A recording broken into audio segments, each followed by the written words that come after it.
I'm here in Dallas, Texas, with my brother from another mother, and he's here to share his story with you and with all of our viewing audience. So strap in, put your helmet on. Let's go.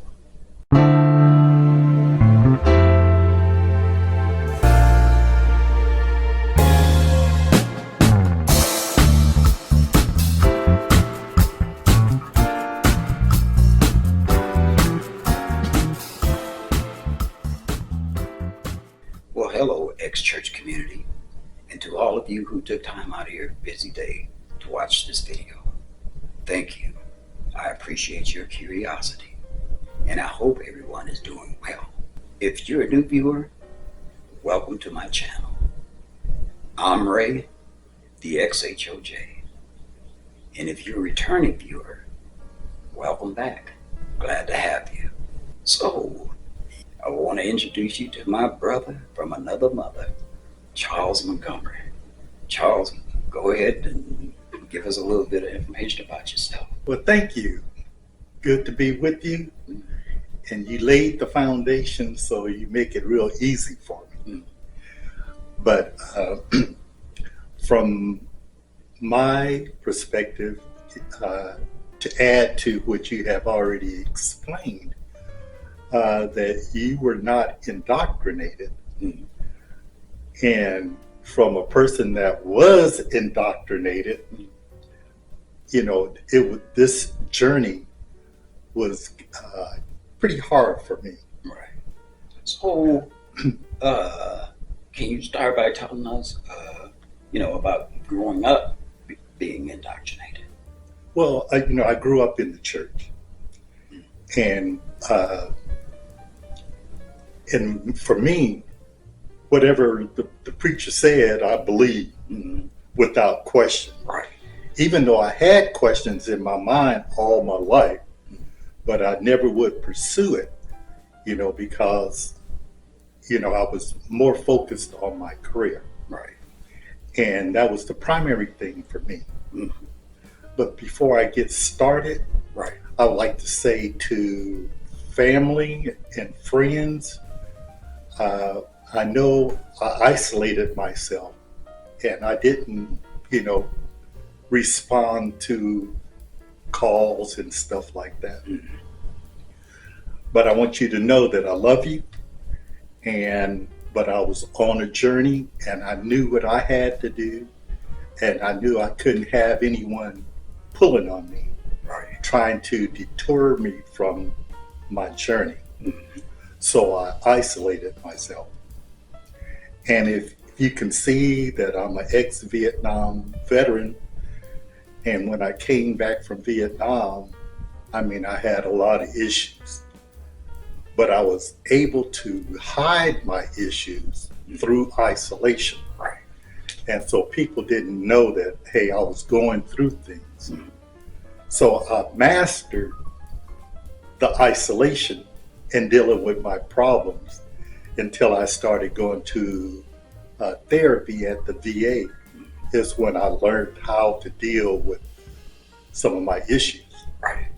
So from that, I used that same knowledge to isolate myself. So I isolated myself from Christianity and members of the church, and so that I can pursue knowledge. And there's the old saying, take no offense, the crabs in the bucket. Right. I was crawling out the bucket and I didn't want anybody pulling me. All right. So I was on a journey. Right. And at my age, I don't have a lot of time. I got more time behind me than in front of me. Right. So I wanted to pursue. So that was the start. After I retired, I had to trailblaze through this journey. There's so much that I don't know. And the information that Brother Ray shared with you with King James is just the start. Right. there's so much that I can't tell it all. Mhm. And there's knowledgeable people out there that can tell this story a lot better than I can. Mhm. So, but you were saying that you had a question? Yes, I want to ask. You were saying you were indoctrinated. I mean, how deeply indoctrinated were you? Well, there's levels of indoctrination. Some people that are just 100%. Mhm. I may have been maybe 75% Right. indoctrinated. All right. All right. And the reason 75% is that I had questions that no one would answer. Mhm. So I wasn't 100% on board, but the main thing that kept me there was the music. Right. I love playing my guitar. Right. And by the way, we're both guitarists. We both played together up in Minnesota, in Minneapolis, and we became very good friends. He's like my big brother. So, we just been close ever since then. And another question that I did want to ask you about the indoctrination is, as you start learning through the research, did your indoctrination just kind of peel away a little at a time, or what? Yeah, as I started learning, and there's a term that's used called cognitive dissonance. As I started learning, I started going through a lot mentally, Right. to the point where as I started learning and started digesting all this, I really cried. Mm. Because it really hurt me, Right. Right. But I continued the journey because I wanted to prove to myself that either this is a lie or it's true. Right. Same here. Yeah. So I continued the journey. Right. And as questions started revealing itself to me through the research and through speaking to other folks that have done the research, Right. after I went through that phase of, psychological depression from all the knowledge, then I was like free. Right. Right. And then the information that I was learning was more pleasant, Right. and I didn't fight it. I just continued on the journey. And once I become free from religion, then I was in that heaven space Right. that most folks feel like they have to die to get to. Right. Right. Oh Gotcha. man, it's a feeling that Beautiful. beautiful Feeling. that you can't imagine. Right. You know. So, what? Tell us some of the things that you learned. I mean, you mentioned King James. What did you learn about King James? Pretty much the same thing that if anyone haven't watched I think it's episode 4 video on King James, it's pretty much the same thing. And all of this information about King James, Jesus, and God and stuff, it all come from Africa. Mm-hmm. And if you can look all this stuff up, look up Horus, Horus, and Jesus. After I started doing my research, I probably started from a different point than Brother Ray. He started with the Bible and King James, but I started from Horus and Isis. and then I continued my journey. But I had to do a lot of research because a lot of this stuff was new to me. Right. And so as I continued learning, all the pieces started coming together. Now there's so much more that I don't know, and that I'm still learning. Me too. I'm still learning too. I ain't learned it all. Yeah. But history repeats itself. True.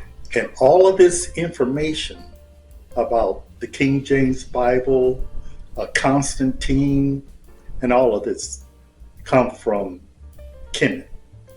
Here's a map for those who were not familiar with Africa before the Europeans came in and renamed everything. Kemet is here, which is now called Egypt.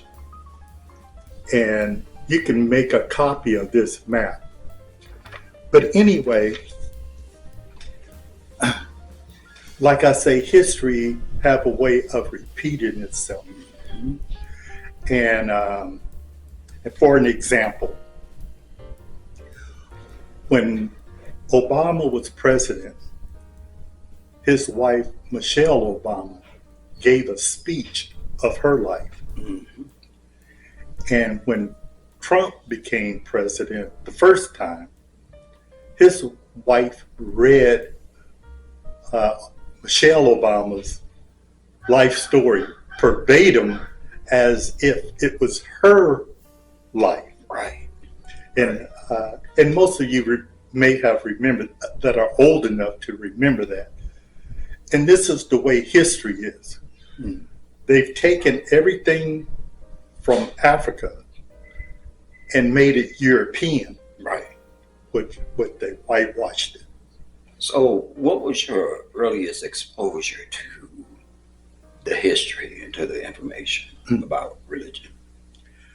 Well, the earliest exposure was my brother. And This was your older brother? right. Okay. And he wanted to share things with me, but he didn't want to ruin the relationship because he knew I was involved in the church. And at the time, like I said, I was like 75% indoctrinated. Right.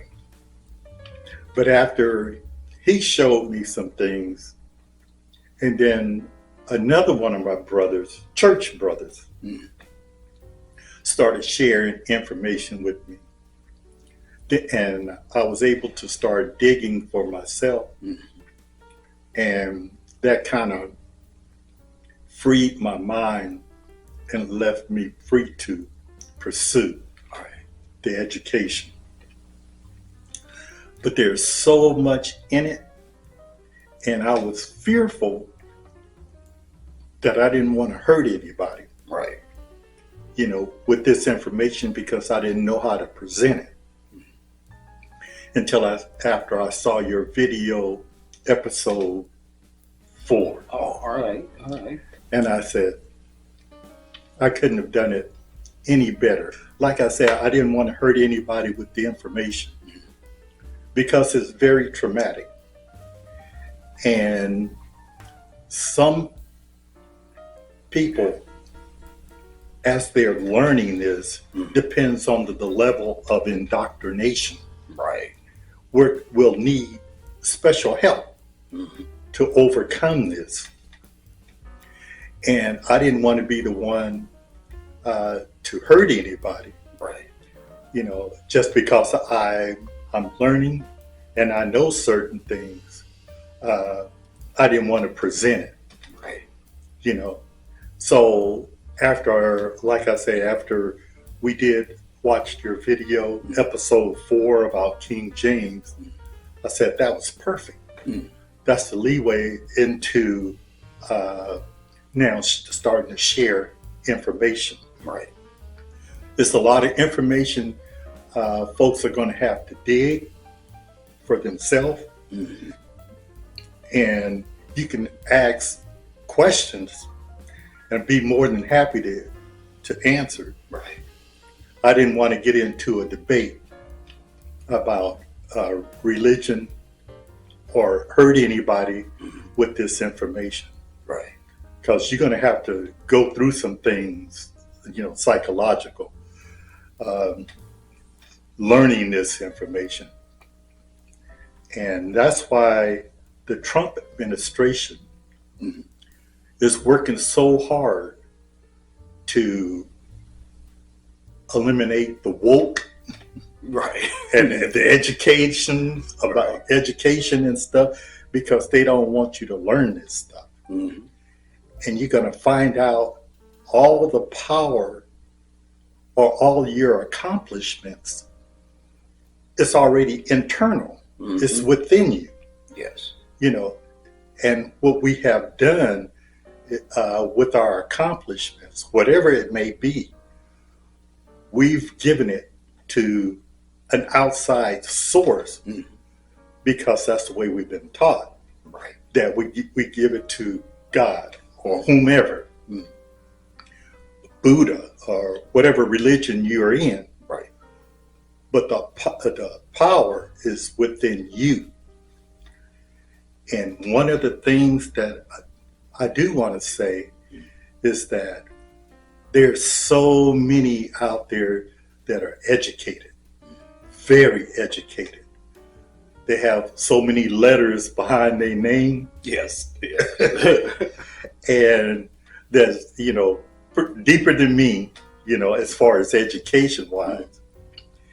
And with that being said, before you got your degree, you had to do research or thesis, term paper, whatever you want to call it.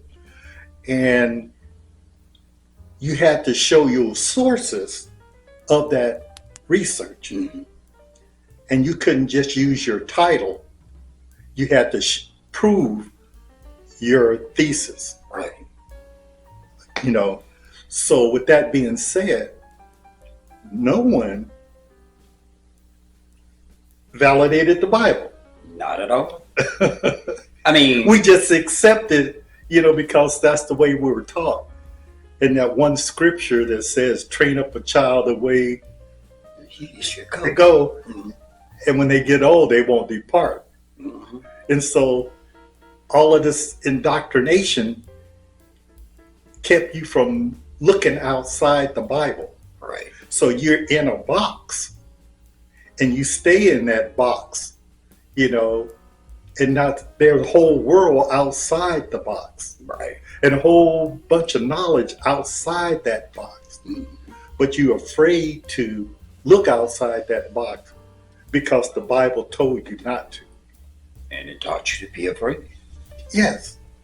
I mean, fear is part of the indoctrination. Correct. I mean, I don't think there's any way that people could stay in that long without the fear factor. Correct. I mean, you can, but, most people that stay heavily indoctrinated is out of fear. Exactly. So how do you do that?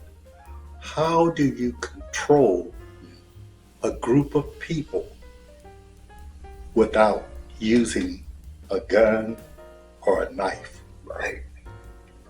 And like you a control them by teaching them about heaven and hell. If you do this, you go into heaven, but if you do the opposite, you go into hell. And if you get people to buy into that, then you got control. But so how do they control you? They can't control you.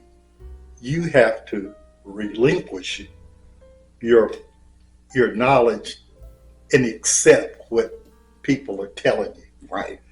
As gospel. Right. But all the time, you got the control. You got the power, but you give it to somebody else to control you. Exactly. And a lot of people are willing to just relinquish their sovereignty. Right. They're willing to relinquish whatever power that they have within them, because you were taught from birth. Right. But like I said, for me, I never felt the need, or I had never had a need for a God or a Jesus or a Savior, for a religion even. But I was born into it, Right. just like most of us were born into it. So indoctrination is really something that happens. It's a repetitive, constant thing. That's why you have to go to church so much. I mean, we saw that during the pandemic. Yeah. When you stop going to church, you stop receiving the indoctrination on a weekly basis, then it kind of falls away to some degree. And if you stay away for too long, Right. it goes away, because they need to constantly re-indoctrinate you each time you come to service. Right. I mean, It's like a drug. right. In a sense, it is. Yeah. It is a drug. So to keep you hooked, Mhm. they got to give you another shot. Exactly. I'm gonna get another shot of Jesus. So Yeah. And for me, that's when I did a lot of my research, is during the pandemic, when okay. when Right. we weren't going to church. Right. So that gave me free time to really search things out, Mhm. and I didn't have a lot of background noise Mhm. about Jesus and the disciples and all of this other stuff. Mhm. And so I started really focusing on my research. Mhm. And if you go to the Gospels, Matthew, Mark, Luke, and John, and as they each one describe the gravesite Mhm. and who came to the gravesite, Right. and they're all different. Different accounts. And this Bible was supposed to be inspired by God. Now, if He's perfect, Mhm. they couldn't have made the mistakes. They didn't validate this. Right. If someone came to your house and their shoes were muddy, Mhm. when they came into your house, you would have them, even though somebody may have told them, well, you can go on in the house and go fix you a sandwich. Mhm. But if you came into my house, I'm going to tell you, no, you got to take them shoes off Right. and go have a seat. Right. Now, if I want you to have something, I'll give it to you. Right. So if these four gospels was inspired by God, He should have stopped them and said, no, this is not right. Mhm. You have to say the same thing. Mhm. Right. Gotta verify. Yeah. And so it's confusing to me. And then when I read Genesis 1 and then read Genesis 2, Uh-oh. they were different. Uh-oh. They were laid out different. Mhm. The chronology was different. Right. And then I searched that out. Genesis 2 was written like I think it's 300 years before Genesis 1, which made no sense to me. Right. Right. So, and I can go on and on about that. And then I listened to the ministers or preached a sermon when God asked one of them to sacrifice their son. And I thought about that. And I said, well, if he asks me, I'd tell him hell no. I ain't sacrificing none of my children. Right. Right.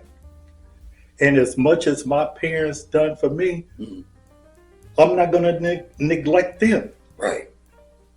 over him. Right. And so when I was going through my stuff from Vietnam and throughout my life, but especially from Vietnam.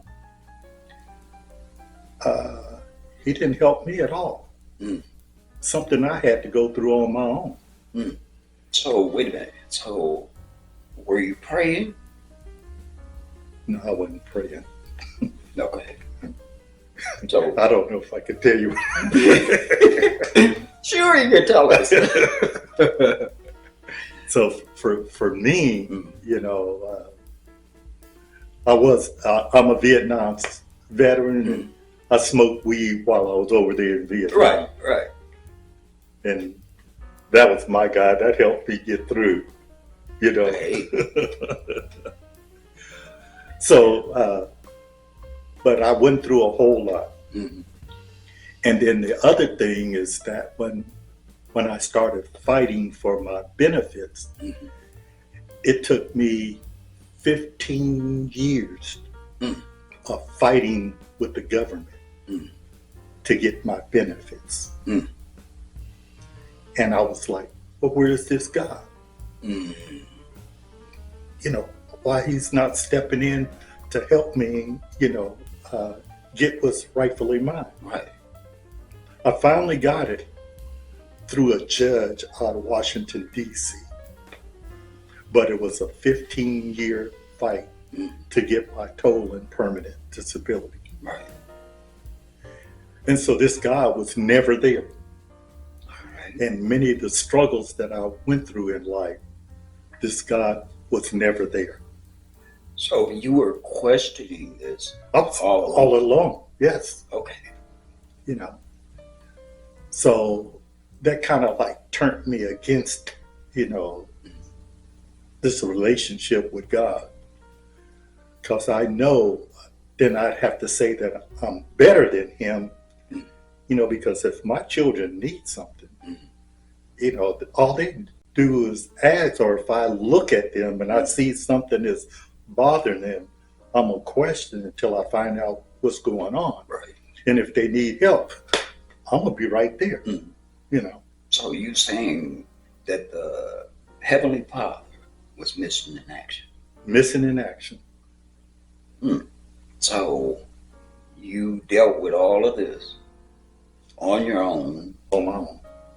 And now with saying that, somebody's going to say, well, no, he was always there. right. Yeah. They're going to give you the footprints in the sand story. Yeah. You know. But 15 years of struggling, you know, for my benefits. Right. Why did he have to wait so long? Exactly. You know, makes no sense.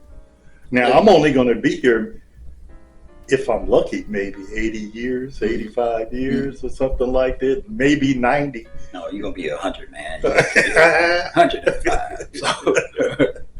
So, like I said, I got more years behind me than in front of me. Right.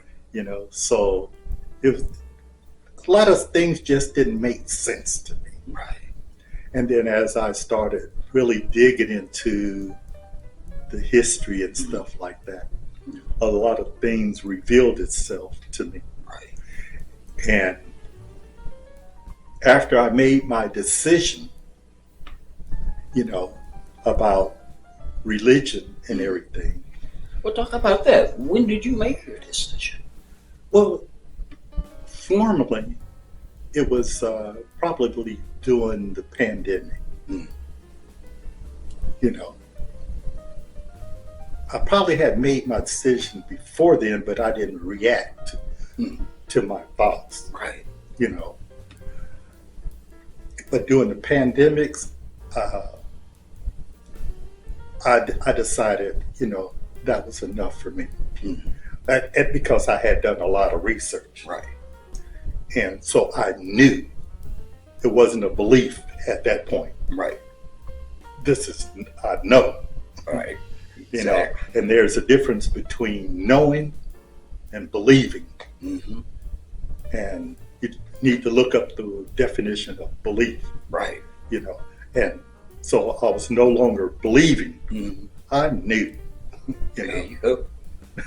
Better to know than to believe. yeah, that's it. You know.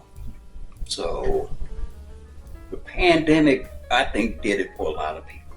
Yes. I mean, simply because people had time to think, they had time to look over their life, they had time to reflect on, like you said, what has the God that we had been taught about, what had this God actually done for us in our life? And a lot of people, it's hard for them to be honest about it. You know, they have these questions in their mind. Right.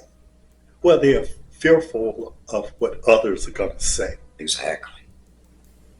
You know, and it doesn't matter what religion you belong to. There's people in your congregation that know 100 times more than I know. and it doesn't matter if you're Christianity, Buddha, Judaism, or whatever your religion is. Mm-hmm. There's people out there that know this stuff. Right. You know.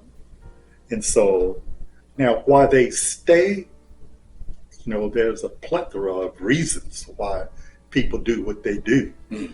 You know, but they're not going to church for the salvation thing. Right, exactly. I said that in my last video. Oh, you did? I did. I mean, because, like you said, it's people there that know all of this information. Right. And there are people there that do not believe any of it. They don't believe any of the religious, Right. the Bible. They don't believe in Jesus. They don't believe in God. And that's in every church. You got those people in every church. Right. But the people that are there that know the history and know the information behind the Bible, know the history behind Christianity. Now, they're not going to say anything. Most of them won't. Right. Like I said, you have to find your tribe. Right. And through talking to different people. Right. You and I think we started talking, about 10 years ago? Probably about that length And, of time. you know, I was sharing just little stuff and you were sharing stuff with me. But, I mean, I don't think we got into it that deep until, you know, you really had done your research. Right. And then you was like, all right, I know what you're talking about. Yeah. And like I say, I have another brother Right. from another mother. Yes, yes. That's super heavy as well. Right. I mean, like you know, he is super heavy. And there's a few that I know. Mhm. The In fact the that church? yeah, Or out? in the church. Oh, okay. Yeah. And the fact that I grew up in California, you know, I didn't get a chance to meet Mhm. a lot of people that you know, Right. you know. So I would see them. Initially, we were going to church every 4 years, Okay. and then it changed to every year, Okay. meetings on the farm. Right.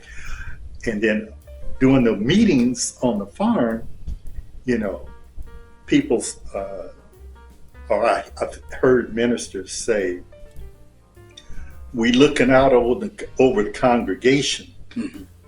and we can see things Mhm. in the congregation, Right.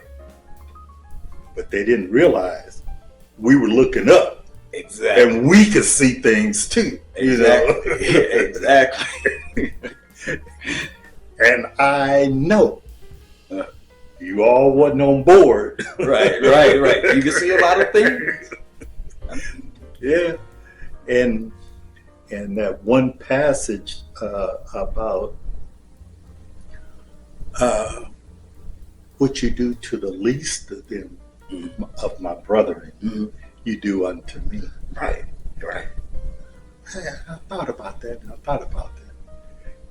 and I said, well, it doesn't appear to me that y'all really believe yourself. Mhm. Otherwise, you'd be reaching down to some of these young folks and stuff like that, or not young folks, but anybody that you believe that is the least, Right. that's lacking. Mhm. And when you have your big dinners and stuff like that, instead of officials being around that table, Mhm. you would have the least of them around that table.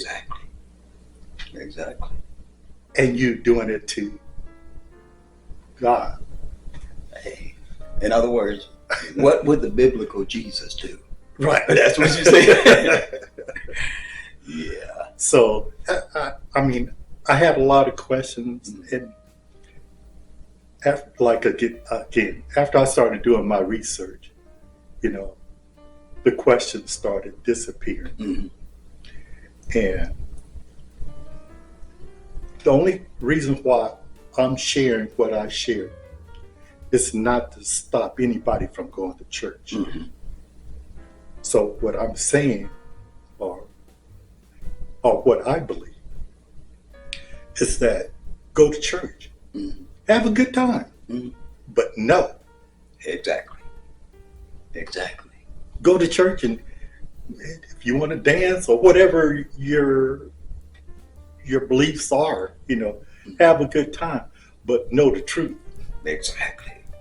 But The scripture says, "Ye shall know the truth, and the truth shall set you free, or make you free." make you free. That's right. Now, it's hard to be free with the understanding and the knowledge of the history and still remain in a situation where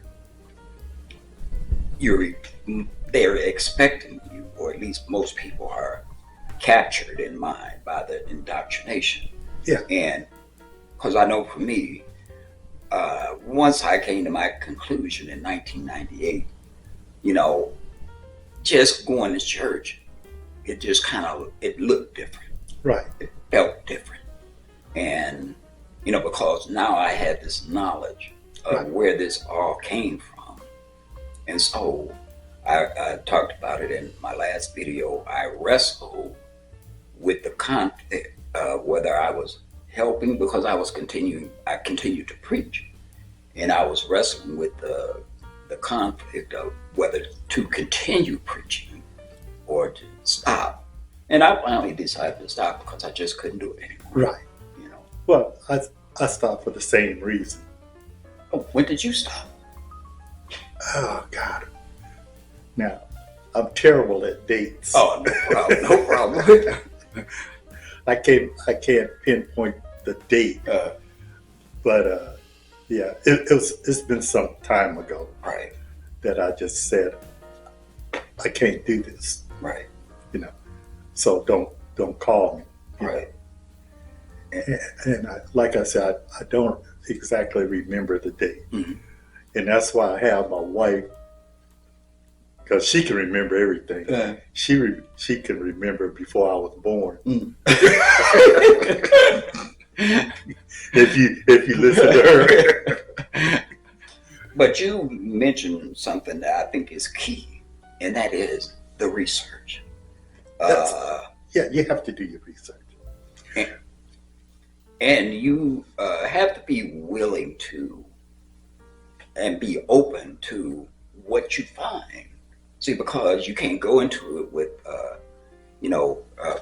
predetermined landing spot. Right. You can't go into it with any type of confirmation bias. You can't go in there looking for confirmation. Right. You go in with objectively looking for the truth. Correct. And so when you start doing your research, and I would encourage anybody to do their research. If you really want to know what you're in, Right. if you really want to know if Christianity is true, if you really want to know if the King James Bible is true, you have to do your research. Right. Because they both have histories. Right. And there's so many people out there that know the truth, Mm-hmm. and you almost have to be living under a rock nowadays, Right. not to know. Oh, yeah. Yeah, you almost have to be living under a rock. So, So, my advice would be, don't be afraid. mm-hmm. If you have questions, get your questions answered. If they don't give you the answer, if you ask a minister a question and they don't answer it, do your own research because the information is there.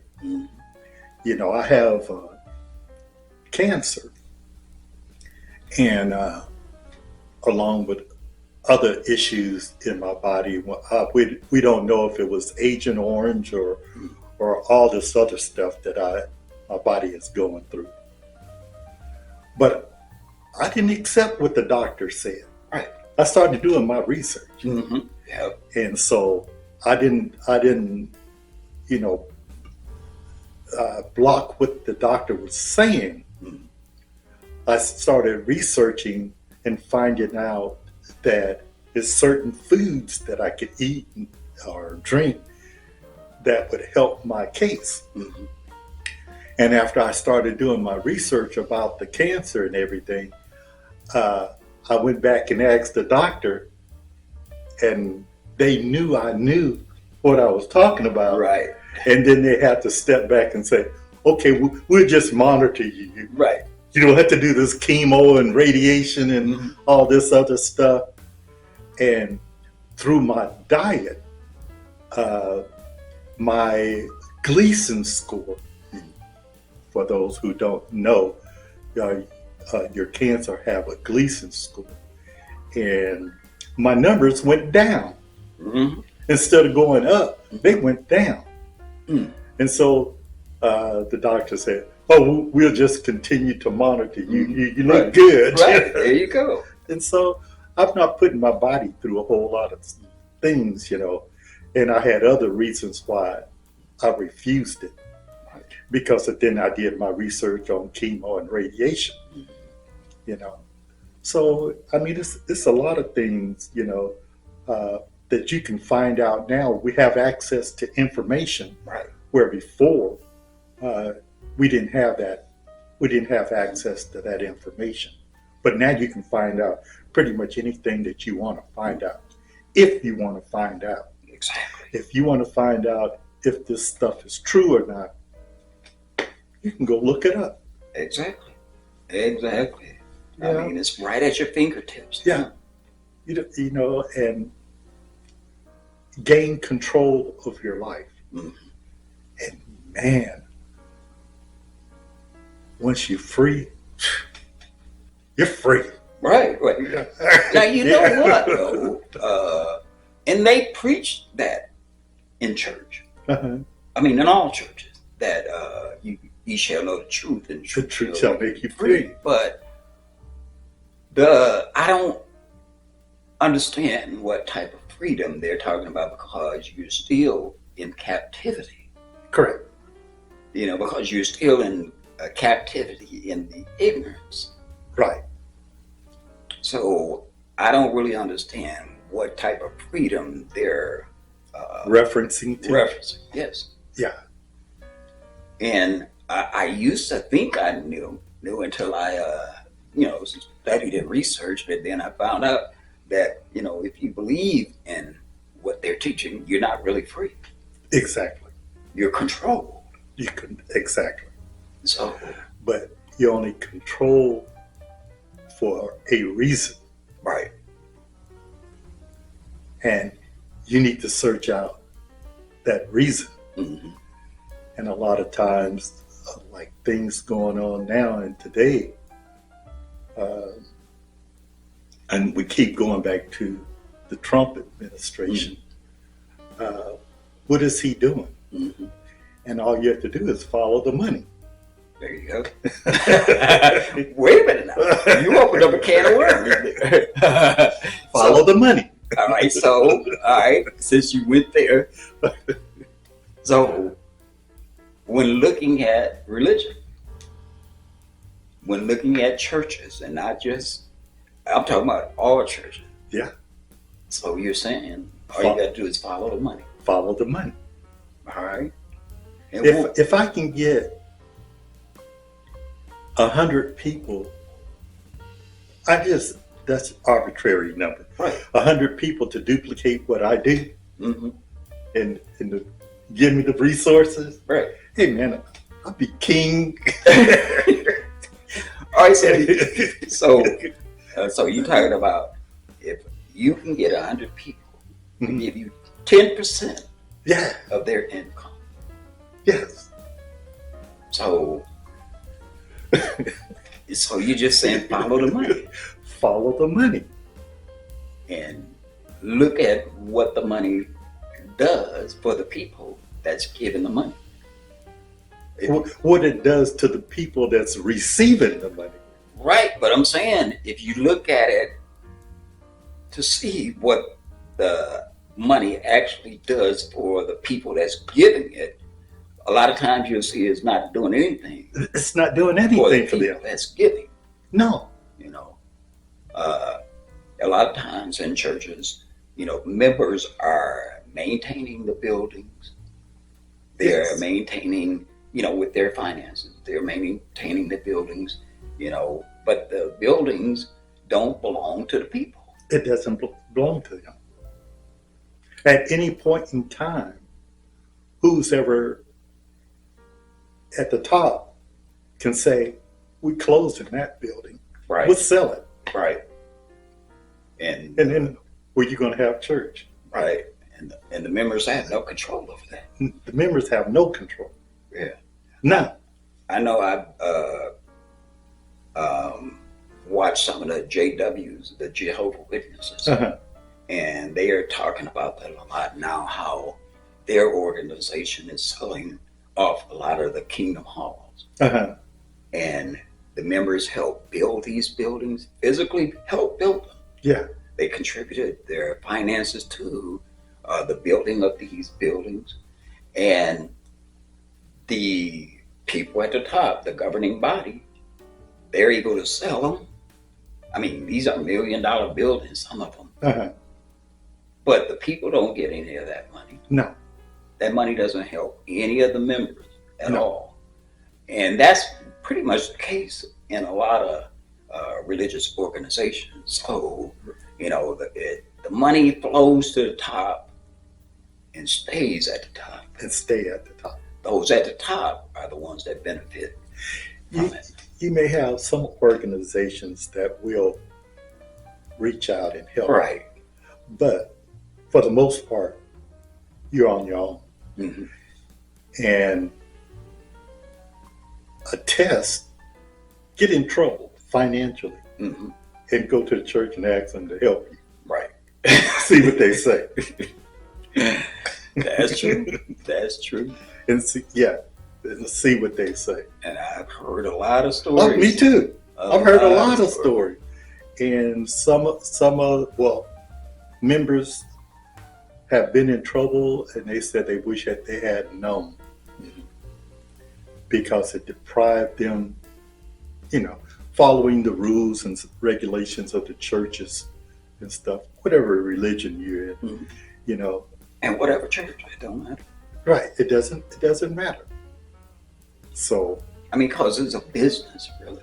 Yeah. I mean, I tell people all the time that a church is just a business, and they're doing business as a religious institution correct. in whatever name they're doing it in. Right. But it's still a business. It operates as a business. Uh-huh. And businesses is always concerned about the bottom line. That's it. So, but I mean, a lot of people believe that, their contributions are, Mm-hmm. helping, but helping who? Exactly. So, but, well, I ain't gonna hold you too long, my brother. Yeah, I appreciate you letting me tag in on your on your Yeah, video. I had to get your viewpoint. Well, it's a lot of things to say, yes, and I apologize to those that are maybe listening that I didn't have my thoughts all together 100%, because I was bouncing all around. But it's so much to tell, right. and you just can't tell it all. That's why I'm still doing episodes now, because it's so much to talk about. Uh-huh. Right. And I'm sure in future episodes You and I could get back together again and most talk definitely. about some more stuff. Right. And the next time, I'll be more together. Hey, you're together as far as I'm concerned, man. Well, Yeah. y'all, I hope y'all have enjoyed this episode because it was a pleasure for me to be here in Texas, and Charles wanted to share some of the knowledge that he had gained from researching and studying, and I thought, you all being able to see another face, because like I said, I found my tribe. This is my brother here. He's part of my tribe. So, and there's a whole lot of other people. Oh, yes. Yeah. So, more than they know. Yes, a lot more than y'all know. Right in the Supreme Council of the House of Jacob of the United States of America Incorporated. So, with that, I want to thank you, my brother. All right. My pleasure. Yeah. And I'm not good at impromptu. no, it's fine. But with that, I can't give you a preview of the next episode, but whatever it is, we'll be coming back to you with another video the next time. So until the next time, y'all take care.